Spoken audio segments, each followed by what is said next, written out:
அழகிய அழகுல சுரேஷ் பார்த்தீங்கன்னா, மாமா ஏதோ வேலையா நம்மள வர சொன்னாரே, நம்ம இன்னும் போல அப்படின்னு சொல்லிட்டு பார்த்தீங்கன்னா, தூங்கி எழுந்தவுடனே டிஃபன் குடுங்க அண்ணி அப்படின்னு சொல்லிட்டு பார்த்தீங்கன்னா, டிஃபன் எடுத்துன்னு வரதுக்குள்ள சுரேஷ் சரி நம்ம போயிட்டு அக்கா வீட்லயே சாப்பிட்டுக்கலாம் அப்படின்னு சொல்லிட்டு பார்த்தீங்கன்னா, சுரேஷ் கிளம்பிடுறாங்க.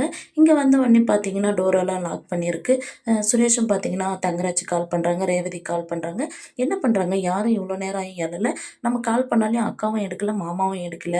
நம்ம சரி போயிட்டு பார்க்கலாம் அப்படின்னு சொல்லிட்டு பார்த்தீங்கன்னா, சுரேஷ் போம்போது பார்த்தீங்கன்னா, ரேவதி டோர் கிட்ட மயக்கமா விழுந்திருக்காங்க. வாயில நுரையெல்லாம் வந்து, "என்னாச்சு? ஏன் அக்காக்கு இப்படி ஆயிருக்கு?" அப்படின்னு சொல்லிட்டு பார்த்தீங்கன்னா, காலிங் பெல் அடிக்கிறாங்க. அப்ப ரேவதியோட அத்தை பார்த்தீங்கன்னா வந்துட்டு கதவ ஓப்பன் பண்றாங்க. "யார் அது? பால்காரனா?" அப்படின்னு சொல்லிட்டு.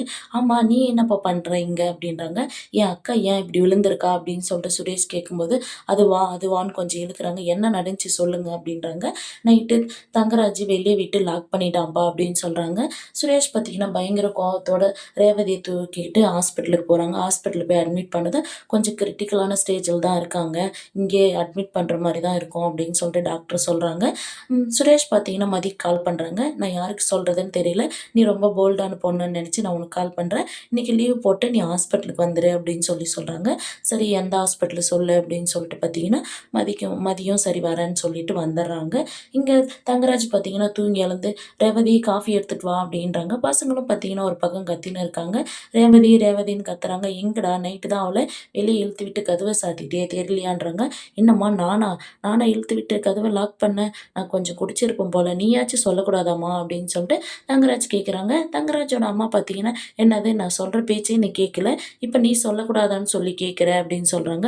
"சரிம்மா, எந்த ஹாஸ்பிட்டலுக்கு கூட்டின்னு போயிருக்காங்க?" அப்படின்னு சொல்லி அவங்ககிட்ட கேட்டோனே, தங்கராஜும் பார்த்தீங்கன்னா ஹாஸ்பிட்டலுக்கு வந்துடுறாங்க. அங்க சுரேஷ் பார்த்தீங்கன்னா, தங்கராஜ கேட்குறாங்க, "எதுக்கு எங்க அக்காவ இந்த மாரி பண்ணீங்க? நீங்க இப்படி பண்ணுவீங்கன்னு நான் கொஞ்சம் கூட நெனச்சு பார்க்கல." அப்படின்னு சொல்லி பார்த்தீங்கன்னா, தங்கராஜ் கிட்ட சுரேஷ் சண்டைக்கு போறாங்க. அப்ப தங்கராஜ் பார்த்தீங்கன்னா, "அப்ப என்னோட தங்கச்சிக்கு இந்த மாரி ஆகும்போது எனக்கு அப்படித்தானே வலிச்சிருக்கும்." அப்படின்னு சொல்லிட்டு தங்கராஜ் கேட்குறாங்க. சுரேஷ் பார்த்தீங்கன்னா, அதுக்கு "அது இயல்பா நடந்தது உங்களோட தங்கச்சிக்கு. அப்படின்னா உங்க தங்கச்சிக்கு அந்த மாரி ஆயிடுச்சுன்னு எங்க அக்காவ சாக வைக்கிறீங்களா நீங்க?"